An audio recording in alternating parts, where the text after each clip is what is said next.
Support for the 404 Show comes from the Digital Marketing Institute, helping over 10,000 professionals worldwide fulfill their online potential with a variety of exciting roles from growth hacker to social media specialist. Over 80% of students are enjoying successful careers in the digital industry after completing the postgraduate diploma in digital marketing. Study online and enjoy 24/7 access to your course. You never have to worry about missing a class again. Do it in your underwear. Digital is transforming the way we live and work, and the Digital Marketing Institute can help you develop the essential skills you need to succeed. Visit dmipostgrad.com to download a brochure and kickstart your digital career today.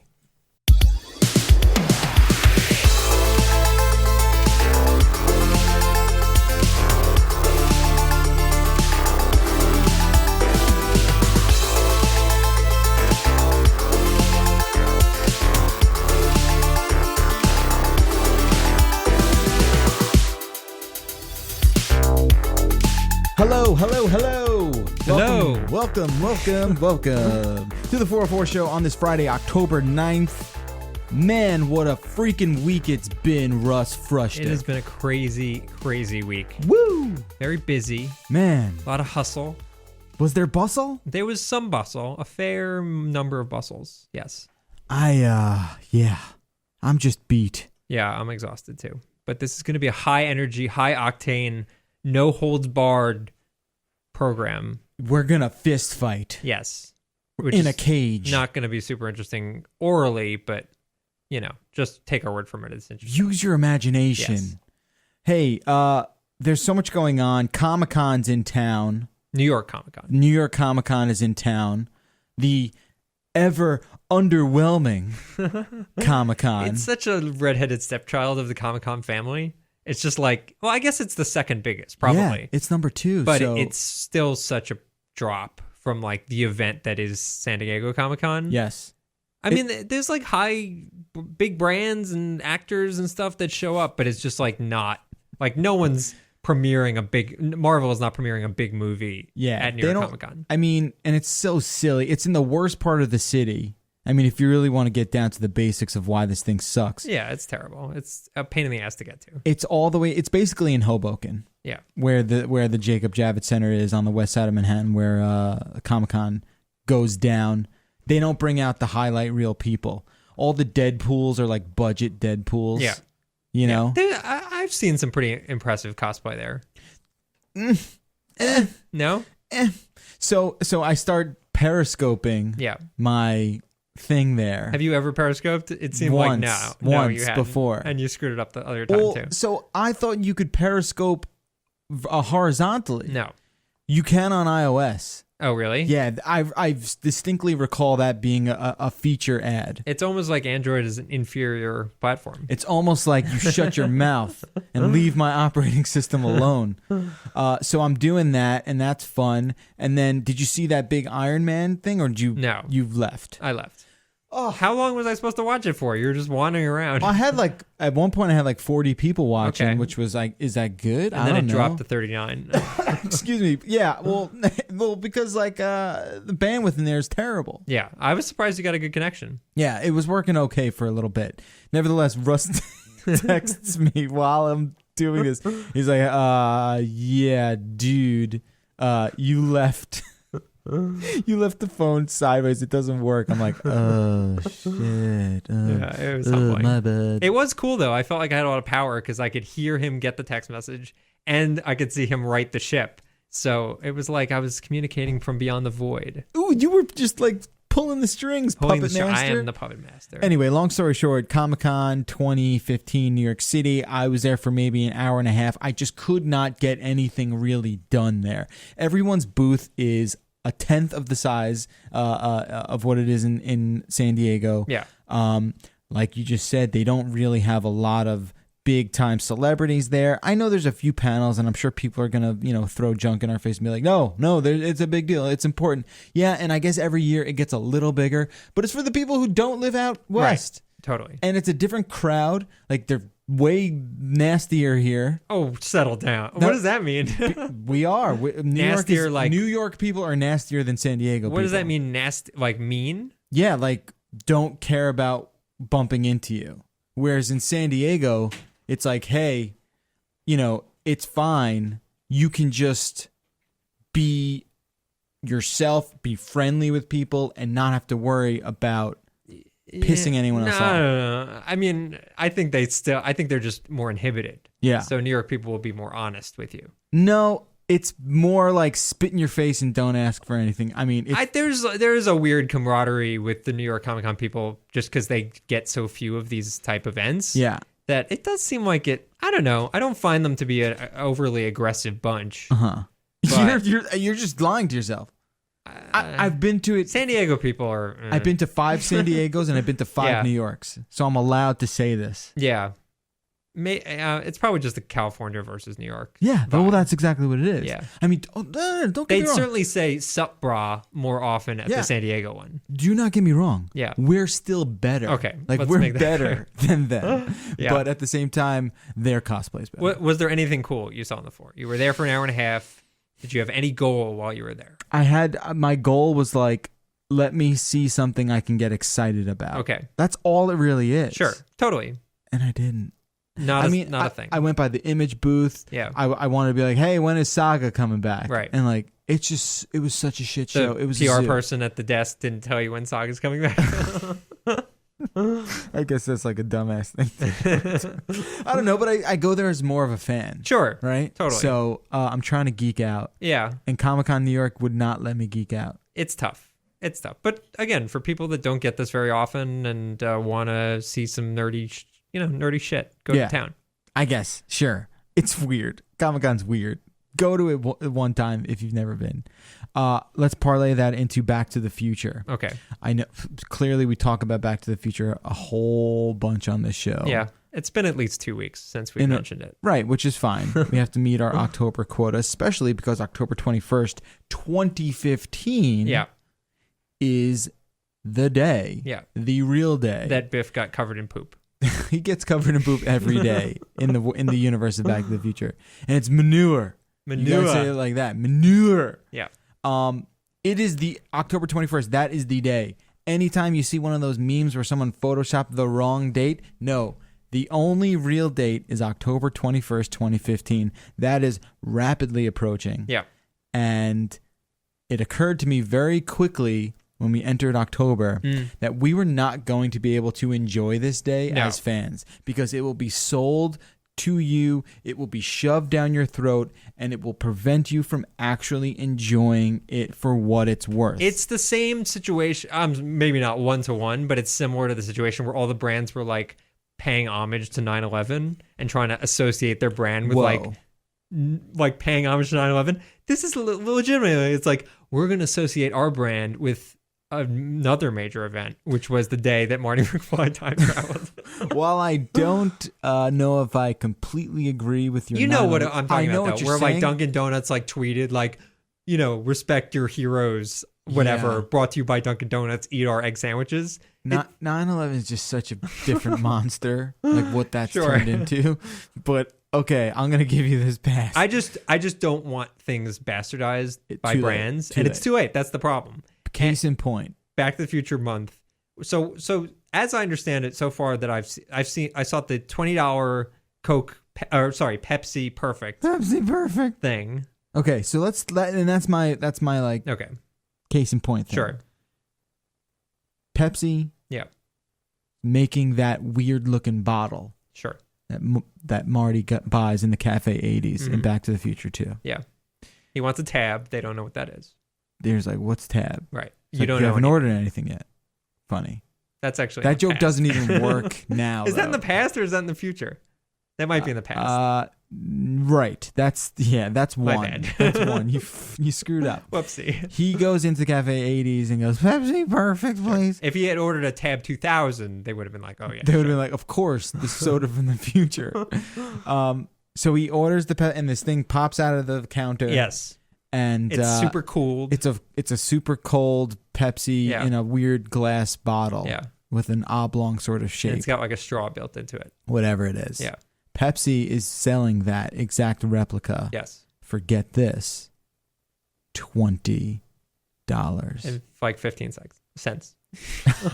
Really? Whoa. Because 2015? I think it is over $20. I think it's like $20 in some weird cent amount. So where can you buy the? Wait. Not that I care. Sure. Because I'm not. You gonna definitely buy do care a little bit. No, I'm not. Really? Like someone was IMing me the other day, and they're like, "How many of those Pepsis are you gonna get?" And I'm like, 0, because that's terrible. It does seem weird though, because it's like you didn't get excited when the Nike thing happened. Not really. Really? The shoes are different because I don't know. I guess you can make the argument they're the exact same thing. Right. But I have a problem, and I'm going to catch flack for this, but I have a problem with like, I have a problem with soda being able to like. I know you hate soda. Yeah, but I have a problem with it like being the official partner of the Olympics. And I have like problems because it's unhealthy. Because it's awful for you. Yeah, and there's no two ways about it. Like, okay, but what that has nothing to do with this. Right, but it's still like, I don't know. That's me being overly sensitive about soda. But and plus I hate Pepsi. If I have to drink soda, I'll drink like Coke Zero. Okay. Because it's zero fun. Yeah, like if Mattel came out with a hoverboard, you'd feel the same way. They did. Did they sell? They came out with a replica, but it wasn't obviously a real hoverboard. No, because that's not real. It sort of is. It sort of is. It's getting there, but you have to be on a metal plank. You have to be on a metal plank, and you have to have a Kickstarter. Yeah. But yeah, I don't think I would buy it. Okay. I like if toys, someone right? Like know I like toys. So if someone came into the office today and handed you one that worked perfectly. No, I don't mean the hoverboard. I mean the Pepsi thing. Oh, you wouldn't like keep it on your desk. I probably would. Okay, so whatever. I mean, are you supposed to drink it? I was more put off by the fact that they only made 6,500 of them. Oh, there's only 6,500? Only 6,500 on the planet. Oh, so I thought there were like 10 million of them. No, definitely not. So you would need to... Oh, so these are going to be worth something. Yeah, they're going to be on eBay for like $300, whatever. God. So that's what bothers me. I don't mind the execution of it. It's honestly, it's whatever. Like, I don't know why. I guess my problem with the whole thing is that they are commercializing this sacred thing, which is really ironic. I know, because the entire movie is commercialized, right? Where it's like, well, you bought tickets, right? You see the movie. Well, not only that, you have toys, you have this and that. The only reason it's Pepsi is because Pepsi paid more than Coke. Of course, they would have picked Coke first, right? And they had Mattel, and they had Texaco, and they had. It was one of the most brand-filled movies of the time. You're right. So you're a big hypocrite. Should just shut up because you're a dummy. I'm totally wrong about this. Totally wrong. I will say the one cool thing What was the fax company? Toshiba? I don't remember. It might have been. Yeah, they were way off on faxes, huh? They did not get that right. And ties. The double tie? The double tie. The one thing that I did like was the fact that the Cubs were playing Miami in the postseason. Which was like a nice forward-thinking little joke. And it's happening right now, so that's like cool.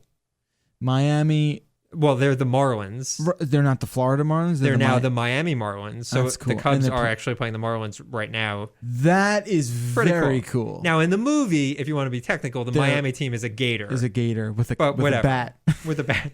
But whatever. We're going to let that slide. I think we can let that slide. Yeah. And also, wouldn't the almanac have been way bigger, way thicker? The text must have been really small. Like if we could spend a minute, if we could spend on a minute of like always wondered that. Weird things from that movie. And I do want to bring up one gigantic issue I have with the end of 2.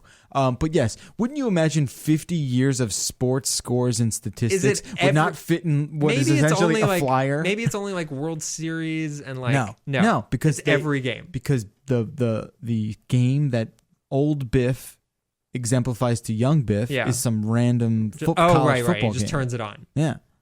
I mean, you only need one line for every game. I don't know. I'm sure some jerk online figured it out. It probably exists, like a current actual one. You think so? Yeah, it's called the internet. Right. I agree. Right? It's weird that it's like 16 pages long. It seems like it's like a very small pamphlet. Yeah. Right? With just like 50 years of data. Yeah. Okay, fine. Let's put that aside. My biggest problem with Back to the Future, and now we're just getting into the weeds and the geekery of the whole thing. The celebration and whatnot we can shelve maybe until next week. But okay, Back to the Future 2. Mm-hmm. Marty is on the road where his development will soon be built.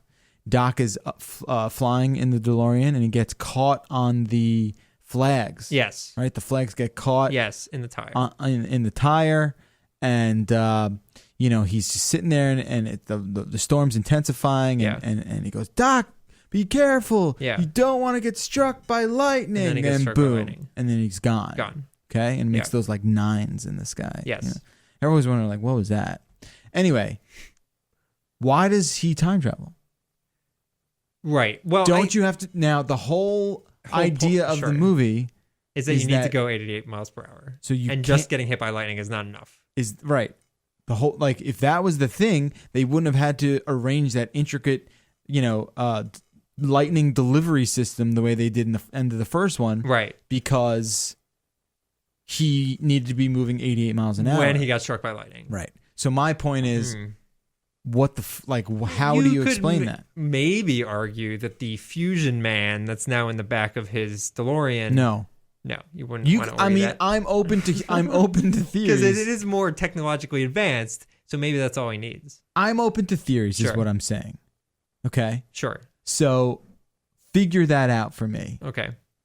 Like, what are they doing where, like, who would be able to make an argument that somehow the lightning... And I was reading a few things. Sure.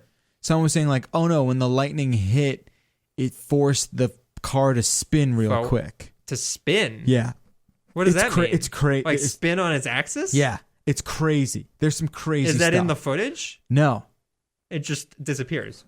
Just disappears. No, that's crazy. That's crazy. Yeah. So what they say is that I think the only way they touch on it is when the Western Union guy.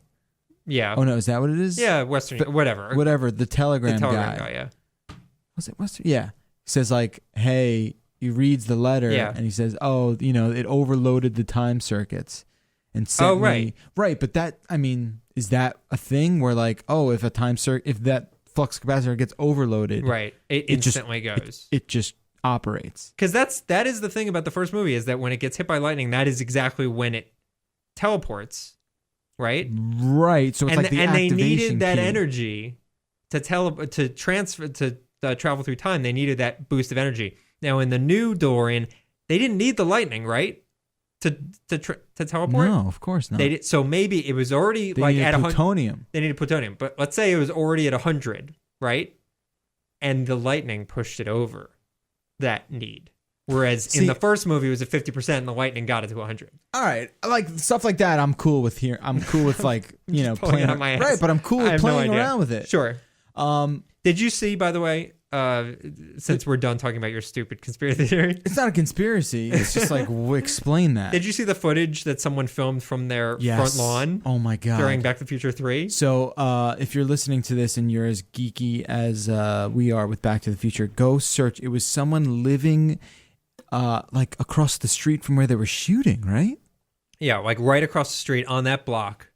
They were filming Back to the Future 3. And it's just crappy VHS footage of like, them just like standing in front of Marty's house. Right. And he's like in a poncho and like, you could tell it's Back to the Future 3, but it's really just this bizarre time trip. And it's crazy because it's been sitting somewhere in someone's backyard. Right. It's been sitting somewhere. And what's also very strange is just like, the way it's filmed is bizarre too. It just adds to the confusion because it's, like home video. Yeah. I mean, I guess you could say home videos had better, camera skills back then than people do now with their phones. But it's just this weird juxtaposition. Right.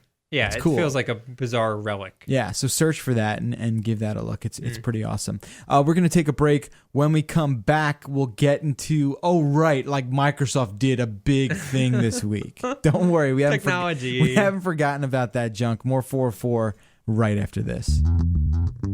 Russ, I'm not going to lie.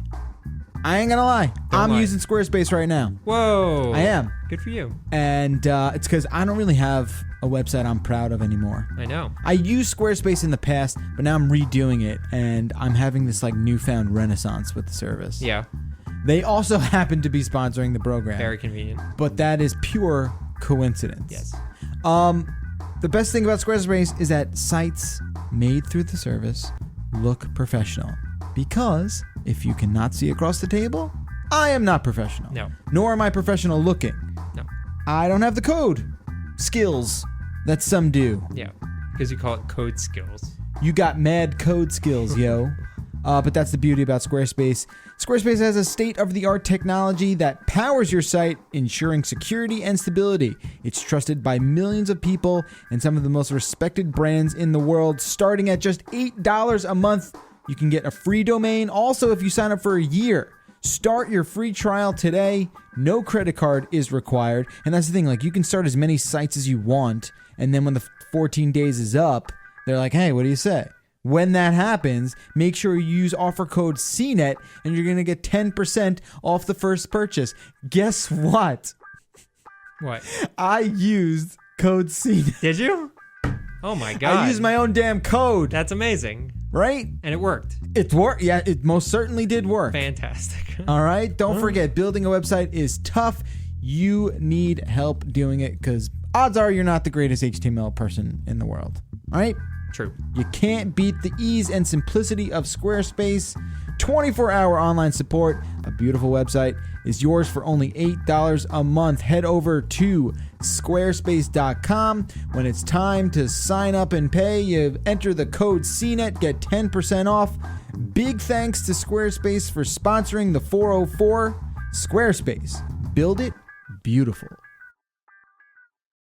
Hey, welcome back to the 404 show. Did you get your Back to the Future fill? Are you full? Of Pepsi Perfect? Are you satisfied? We're doing a video. CNET's doing a video about what came to fruition, what didn't. Luke Lestaway, that's his name, from our UK office is putting this together, and apparently he's having a lot of fun doing that. So stay tuned for that. We're gonna pivot into Microsoft. Microsoft had itself a week. It was a week for Microsoft. I guess there was some love for Microsoft certainly when Windows 10 came out. Like, there were not massive complaints. People generally liked it. But in terms of, I don't think anyone expected this reaction to its little announcements this week. And the big one, correct me if I'm wrong, was their laptop. They have a laptop. It's the first laptop they've ever made. It's called the Surface Book. Yes. Right?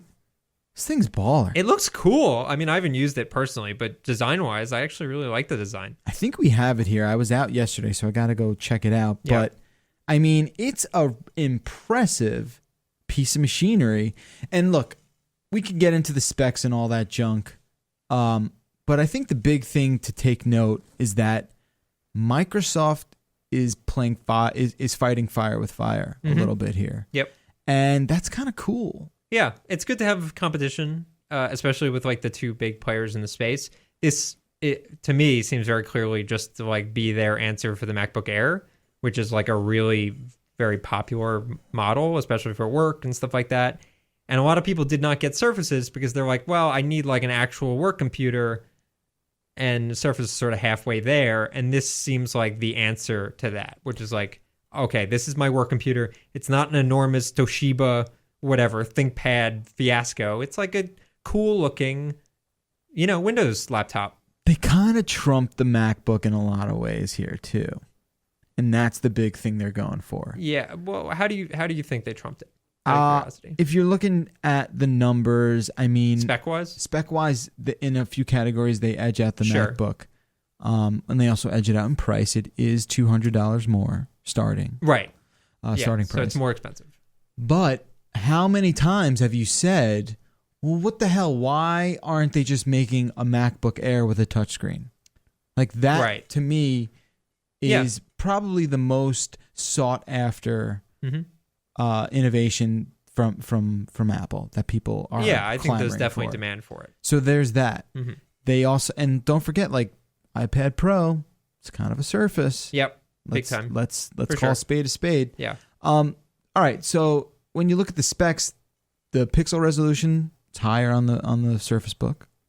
More pixel density, higher pixel density. It weighs.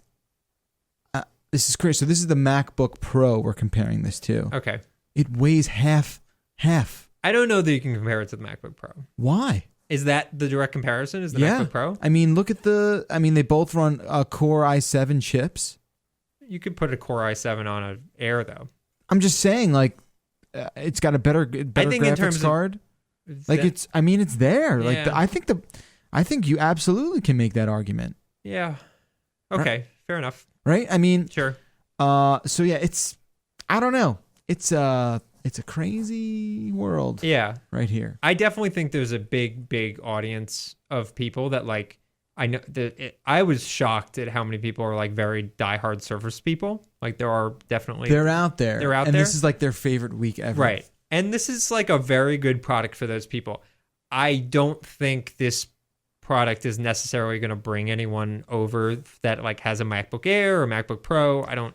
Agreed. Yeah. But I think it's for people who are entering that. Yes. Giving them a way more significant choice. At a real competition. And something that they can feel more confident about, because like when you're shopping for a Windows PC, it's like you have so many choices, and you just sort of want to know like what is the like best plug-in play. Like if you buy from Asus, who knows? There's spyware or fiasco, right? And at least here you're like, okay, I'm buying from Microsoft.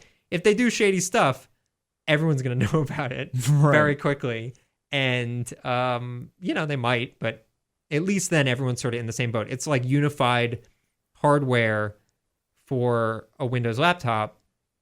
I don't know. I think it's great. And I think in a lot of ways you're going to see like programs, whether it's Photoshop, whether it's a game, that'll be like, this runs at this frame rate on this machine. Mm-hmm. In the same way that like I have a 2011 MacBook Air, this program runs, like it's very easy to determine how well something will run because it's like a relatively unified, set of specs. Sure. So I think it's great. I think it's a very smart move by Microsoft. I'm interested to see how well it sells. It's cool. I think what's really kind of rad too is, people dig Windows 10. Yeah. And I don't know. It's just, I think I'm not saying this is the beginning of the end for Apple. I'm not saying that. Okay. But it's certainly, I think, the beginning of a maybe a renaissance for Microsoft in a weird way. I think it's more, there's more parity, more competition between the two. Whereas like the last few years, it has felt like Microsoft's just been like playing, not catch up, but just like, making a lot of bad choices. Dealing with a damaged almost brand in a way. And not doing it any favors. Yeah. And now, this last year, I think they've really started to turn it around. It is crazy that this is the first laptop they ever made. Yeah, I was shocked. I'm sure. But I mean, I think a big part of it has to do with the climate. Like, they don't want to sour the relationships they have with like OEMs and right. But that's the thing. Like, think like if you're Acer I'd be terrified. You're really pissed. Sure. Right? Because there's no way they made this decision without really upsetting. Yeah, totally. Why would someone go to a store and buy the Acer laptop if I'll just buy this one? This is like. This is got the Microsoft there's stamp the Windows on it. I mean, why do squares. Why do I buy anything else anymore from a third party company? And it doesn't look like it looks cool. Like you can keep it on your lap and not be embarrassed. It's impressive. Yeah. I mean, it's from out of left field, and I think part of that, part of the appeal, part of the, I guess fanfare is the fact that no one knew that this was coming too. Yeah, this came out of these nowhere. Days. It seems like nothing can make it to announcement without being spoiled, just because by nature of like one person needing a cell phone in the factory and then boom, it's done. Right. This really surprised a ton of people, and it might have been because it's like maybe a leak you would have seen, like, oh, there's like a laptop being produced, and I'm sure it's a partnership with Toshiba or whatever. So just a laptop existing and like having a frame for a laptop is not enough to like get people crazy excited. Right. But, with the reveal of it being like the official Windows laptop, it's pretty crazy. It's kind of cool. Make sure you check out CNET.com for the latest. We've got a bunch of hands-on checking out not just the Surface Book, but all the other tablets that they announced, the Surface tablets. And real quick before we move on to the next story, that freaking HoloLens demo. I mean, that is the best demo of the year when you combine, the stuff at E3, what they did earlier this week, and the first time they debuted HoloLens. I mean, that thing is a kick-ass demo. Yeah. I don't know if I don't think it's as I think the video, I think demos do it very generous favors. Yes, 100%. I mean, the big thing is when we use it at E3, the whole thing was viewing angle. Right. And those videos do not portray how narrow the viewing angle is, where you have to be looking through this like postage stamp sized square to see this hologram. And those things are really expensive. They are using really expensive technology. The dev kits they announced are $3,000, which compare that to the Oculus dev kit, which is like, what was it? 600? 600? Something like that, yeah. So like the technology is through the roof expensive. And while those their demos are very, very cool, I have not seen a really great case for how this could be like a broad piece of technology. Yeah, we'll see. Yeah. Okay, I want to go into Apple.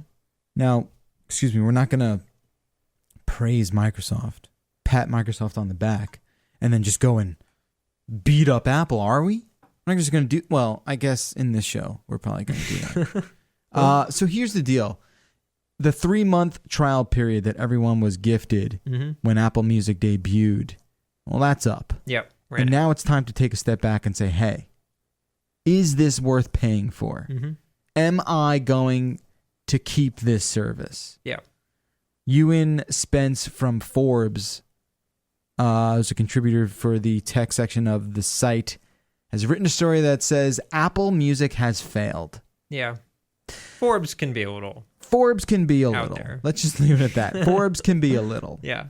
Nevertheless, I understand the message, and I understand the sort of sticker shock. Sure. Sticker price shock that many people are probably experiencing when that first credit card statement comes in. You're like, what is it? You pay $10. Yeah. For Which Apple is what Music. Spotify is, right? Exactly. Yeah. He's making the argument that Apple's model, their service, does not deliver the value that competing services offer. Sure. He says close to 4 months have passed since launch, and the Apple Music experience has not been improved in any substantial way. The package that Apple delivered out of the box was horribly mainstream. Totally agree with that. Yeah. With a huge focus on popular artists. In my time exploring the playlist and radio, it has been hard to find the niche music in the packaging. And that is the entire basis for music discovery. Yes. We know what Taylor Swift's new album sounds like. And it's great. And it's spectacular. We know what the new Justin Bieber song sounds like. I mean, I yell at Shannon when she comes here and plays that stuff. Yes. Right? So what is going on and who is in charge of doing this? I mean, when you parade like, you know, these mega ultra popular artists out there, you're just not appealing to people who have any sense of like individualism. Yeah, it kind of feels like the Maps situation again. Yeah, a little bit, for sure. In the sense that like Maps, granted, when it first launched, there were some goofy stories about people driving into lakes and stuff like that, which is bad. Amazing. What do you mean amazing? Amazing, but thin in the herd, baby. Another like big omission that they left out was having like public transport on the Maps and like support for stuff like that. Yeah. And it's those like niche features that only apply to a set number of people that get people on board, especially when you're dealing with like, you know, the, people in, I hesitate to say it, media cities like New York and LA. You said media cities? What the hell's that? Like central media places where like people are like us evangelize these services. Yeah. And you need to sort of give those sorts of people a reason to cheer. You can't just give them like a McDonald's hamburger. You need like McDonald's hamburger with a Pepsi, some like angle to it beyond just like this is a baseline that we've hit. And people are upset with that uniformity. Yes. If that makes sense. He goes on, he says, look, there's no app in the world that's perfect. And this continues upon the fact that, it's a mess in terms of the content there. But also, the app itself is kind of a disaster, he goes on to say. It can easily hang on opening if it can't find a solid internet connection, and it makes it harder to search and locate your own music on a handset. Album and artist lists are compressed into a single drop-down box, while Apple's attempt at a global radio station is given a tab all its own. Yeah. So this is what I will say. I that's all fair. I have not used a ton of I used it a little bit, but not a ton. I use Spotify predominantly. The benefit that Apple has is not necessarily now. So I don't think you can say it has failed. The benefit is long term. The benefit is I just bought a new phone.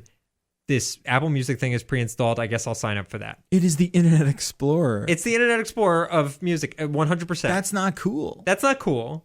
You're right. But I get it. iTunes but it's is there, easy. so you could say that. Yeah. And it's an easy way to get people on the hook for $10 a month, which up until now, Apple has really not had the equivalent of that. Right. So I get it from a business standpoint. I think the product will get better. It's very difficult to create a very robust library in a relatively short amount of time. I'm not excusing it. I think it's certainly not in a great place right now, but their play it's a long-term play. It's a year-long play. Yeah. I don't know what Spotify was like at launch. I'll bet it was pretty broad as well. Better.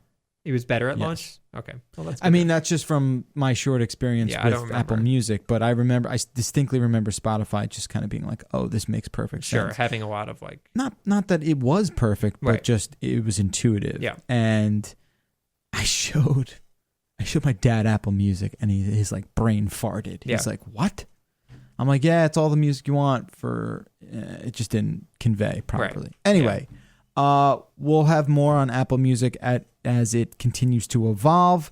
We must take one more break, and then we're back with some game stuff and the product hunt game of the week. More 404 right after this. What do you think of when you think of clouds, Russ? Intimidatingly large. You're talking about the weather notion of clouds, both. not the computing both cloud. The computing and the weather. They both terrify you. Yes. Well, Softlayer is going to make it that much less intimidating for you, sir. For both? Nope, they're not going to do the weather cloud. They're going to do the computing cloud. Understood. All right, because Softlayer delivers clouds built for flexibility. Your business, your applications, your workloads are unique. You deserve a cloud that meets your specific needs. Softlayer is an IBM company. In fact, and I learned this yesterday from someone who works at Softlayer. In fact, IBM uses Softlayer as its cloud infrastructure foundation for all of IBM's cloud computing products and services. That's a lot of cloud stuff. That's a lot of cloud is stuff. What maybe I should have just said instead of that. Hella cloud stuff. Hella cloud stuff. All of our listeners have the opportunity to get $500 of cloud infrastructure by visiting softlayer.com/podcast. Use that and get $500 off server, storage, network, and security, all built on a cloud for flexibility from Softlayer. Okay, make sure you do it. New customers, you're the only ones that can take advantage of that $500 off. Do it right now. Head over to softlayer.com/podcast. Welcome back to the show. Also, in addition to Comic-Con being in town, in addition to the anarchy that is Back to the Future month. Would you call it anarchy? I think it's very organized to the point of depressing. Way to bring it down, bro. Sorry. No. EA was in town this week. They were indeed. They were here on Wednesday. I was out of town. I was in Philadelphia. How do you feel about Philly? We're not going to play that game right now, right? I was at UPenn. I was on campus. Yeah. UPenn. I've been to that campus. It's very a traditional, college. Very Ivy League-y. It's just with the frat houses and everything. It's very traditional. Felt a lot like Harvard in a way. Yeah. I can see that. Similar kind of setup. They've got some smart people there. Yeah, not bad. I confused. Oh, I'm sorry. Where'd you go? You went to? I went to Emory? Oxford. No, where'd you go? Emerson College. Emerson. Yeah. Oxford University. I don't know if you've heard of it. It's called Yale. It's a very nice campus. Why were you there? Why was I there when I went to UPenn? Yeah. I was dating a girl that went to UPenn. Is it about the girl or isn't it about the girl? I don't know. It's always about the girl. I got to go see about a girl. I got to see something with a girl. They got an amazing building called some nanotechnology building. It's tiny. Super small. Is this a school for ants? is what I said. Yeah, and everyone nodded. Everyone's like, you're the 8,000th person to make that joke today. Yeah. It was cool. I liked it. I'm not a big Philly fan, but that's a gorgeous campus. They got some good food situations out there. Whatever you got to tell yourself if you're from there. So EA, like I said, they were in town. Yep. They had some stuff. Yeah.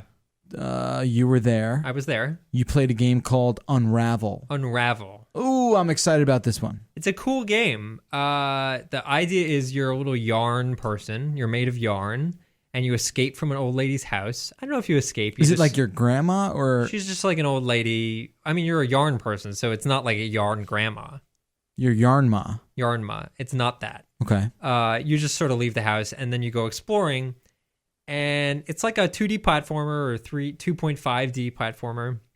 You're bouncing around. But the hook is everywhere you go, you're dragging this yarn behind you. So you're leaving like a yarn trail. Yarn trail. And it's like infinitely long. And you get more yarn as you progress. You like pick up more yarn, and you can go further as you get more yarn. But you can run out. You can run out. So, but it's a puzzle game. So the idea is you like get just enough yarn to bring you to the next piece of yarn. So if you're like short, you probably miss some yarn. Right. So it's all about like the shortest path. Right. I saw this and I was like, oh, it kind of looks like Little Big Planet. Like, yeah, it's okay. But mechanically, it's really, really cool because you can do stuff where you like tie one piece of yarn in one place and tie another piece of yarn in the other place and like rappel yourself up a wall. Cool. Or use it as like a springboard. But you're constantly spending yarn. You're constantly using yarn. Yeah, no matter where you're going. But you have to like be smart about it where you can like, okay, I'm going to swing on the yarn here, latch myself onto this wall, and then create like a yarn rope that I can like rappel down on. So there's like a lot of really cool puzzly mechanics. There was one where I had to like push some apples up a piece of yarn, which doesn't really make sense. But that sounds terrible, but I'm sure it was fun. You just have to be it's like a thoughtful puzzle game. If you ever played Limbo, it's very similar to Limbo. A lot of physics-based stuff. Yeah. They don't make Limbos like they used to. They don't. No. One of those guys is going to do another one. They have another one coming out. Inside, right? Inside. I think it's that game? Next year sometime. Speaking of next year, that's Unravel as well, right? Yeah, next year. Early next year. It's cool. Definitely a game that I didn't really have a lot of expectations for and went in and was really impressed by it. I think the thing here, and if you're listening, you're like, God damn it, they're talking about games. Yeah. Here's the deal. It's an indie game. Yes. Right? Being published by EA. Yes. Which does not happen a lot. No, it's a rarity. It's like a little artsy cutesy game that, it feels, I know Ubisoft's been doing a similar thing, so it feels like EA is following suit. And that's great. Good for them. And where's the developer from?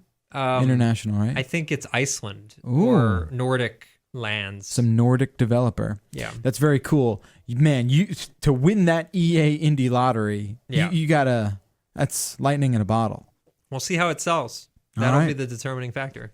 Very good. Let's move along to the product hunt game of the week. I don't know why you have to make everything a song. I guess that was that too dramatic or a little bit too dramatic. All right. This you're usually pretty good with these game recommendations. Yeah. This is a cool game. It's called Read Only Memories. It's indie as well. It's a like pixelated adventure game, like kind of like Day of the Tentacle, if you're into that sort of like throwback style game. But this was a Steam game. Yeah, it's on Steam. Yeah. And really cool vibe. It's set in like a neo San Francisco. It's got this cyberpunk thing going on. Yeah. Cyberpunk inspired, kind of like, but not edgy. It's like Mega Man level cyberpunk. Right. Cutesy. So if you like kind of adventure games, text-based adventure games with like cool hand-drawn pixel art, check it out. Read Only Memories. It's on Product Hunt. Why this game now? What do you mean? Like, why is this your game of the week? I like this game. Week? Is it? But it's not new, right? It is. It's only about 2 months old. No, it came out. The official release was October 6th, so it just came out. Oh, maybe for another platform. Very cool. Steam, it just came out. Have you played it? How much of it have you played? I played like an hour of it. It's fun. Yeah, I dig it. It's right now it's on sale for $13.50, but $15 is like the standard price. Man, I spend so much money on Steam games that I never play. Yeah, is a thing I do. Do you? You're not allowed to talk about that. Okay. I think I literally am not allowed to talk about that. We've talked about it on the Beastcast before. Oh, really? Not you specifically, Sure. but the idea of what we're beating around. Yeah. But yes, I usually try and wait for the summer sale and then the winter sale. Yeah. So Russ, what they have on Steam is they have these gigantic sales. Really? Where you can, you save upwards of 60, 70% off a game. Well, how do you take 60% off like free? They pay you money. They pay you money. I got it. Yeah, Russ has a thing where he because now we're acting shady. Well, there's a press account thing, and members of the press have access to download things from Steam for free. On free. But it's very limited and really. I don't even know if they still give them out. They don't. Because when I first started at CNET, I had like a chance. Yeah. And I didn't like Steam. They asked you? There was an opportunity that presented itself, and it was Steam wasn't as established back then. Oh, and you're like, this is like 07, yeah, 08, sure. And I'm like, who cares? Like, what games are on there? It's yeah. like not a big deal. Yeah. Womp womp. Yeah. Kind of beat myself up about that one. It feels like this is the equivalent of like a rent control department. Yep. You get grandfathered in. You just got to pass it down through the generations. And it's it's just like you can't give up that seat. Yeah. It's like season tickets to the Giants. Exactly. It's like no, that's going to stay in the family. That's in the will. Keeping it. All right. All right, man. This has been great. Good times. Thanks so much for tuning in. 866-404-CNET. That's our phone number. Leave us a voicemail, or you can shoot us an email, the404@cnet.com. If you give me a minute, I want to talk about an email we got. Okay. Can we do that? Sure. Yeah? That sounds worrying. No. Okay. This is from Marcy. Hi, Marcy. Dear Jeff and Russ, there's a great story on the most recent episode of Radiolab about the ransomware that you were talking about. This is from last week. Oh, cool. It's the first segment. Pretty scary that police agencies have fallen victim to this. So the link goes to a Radiolab story, and it's just, and like I listened to it, you won't believe what members of what you would think to be this authoritative, sort really, of. the police sometimes do dumb things. I know you've never heard of this. It is a thing. Coincidentally, while walking my dogs in Western New York last week, we came upon a rogue cow who was walking out of the woods toward us. This is also Marcy? This is also Marcy. Wow. Looked like it must have been a couple thousand pounds. Made sure it wasn't a rogue bull before I took a couple pics. Even though they're docile animals, pretty scary being so close to an animal that could crush you if it got spooked. The farmer came and walked her home. Come on, Betsy. Back into the pan with you. Was he going to sell it for beans? Maybe. Yeah. Like, is that a Jack and the Beanstalk thing? It is. It's a Jack and the Beanstalk reference. Did Jack was He sold his cow for beans. It was his cow? Yeah. Cows are so stupid. Yeah, they'll just walk anywhere. Like, they'll see the cow in front.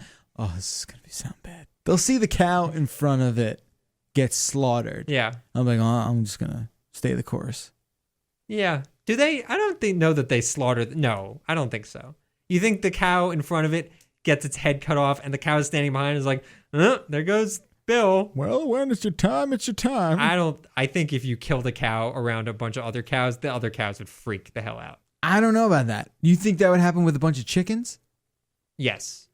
You think chicken B will see chicken A? I think they probably have some sort of innate, like, if they smell blood, they're like, death. Oh, that's not good.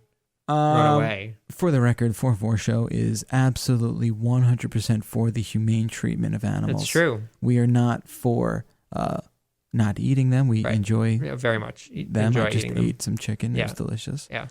But humanely, please. Right. Please. Thank you. Put a yarmulke on that cow before you kill it. Why? That's torture. No, it's not torture. Speaking of which, I gotta go to B&H later today. So that's gonna do it for us. 866-404-CNET. ladies and gentlemen, shoot us an email, the404 at cnet.com. Follow Russ on Twitter at Russ Frushtick. Follow Jeff on Twitter at Jeff Bacalar. I need more followers. Please help me out. You're going to beat me. What do you mean? You're going to get ahead of my follower count pretty soon. Am I? Sure. What are you at? I'm at like 15. Oh, I'm nipping. I know. My, the tables have turned. Beastcast doing you some favors there. So you're only attributing it to the Beastcast? 100%. You man. No, man, I do stuff. Yeah. I do stuff. You clearly know how to Periscope. That was evident earlier today. No, Android doesn't know how to... Oh, Periscope doesn't know how to make an Android app, apparently. That's what it is. So stay in touch with the show. Follow us. Reach out to us. We're always ready, willing, and happily able to answer anything you got to tell us. And then, of course, go to the subreddit, reddit.com/r/the404. We are back next week with a brand new program. So shoot us an email and get into that subreddit and start clicking away and tell us what you want us to talk about. That'll do it for us. Until next time, I'm Jeff Bacalar. I'm Russ Frushtick. This has been the 404 Show. High tech, low brow. Have a fantastic weekend. See you next week.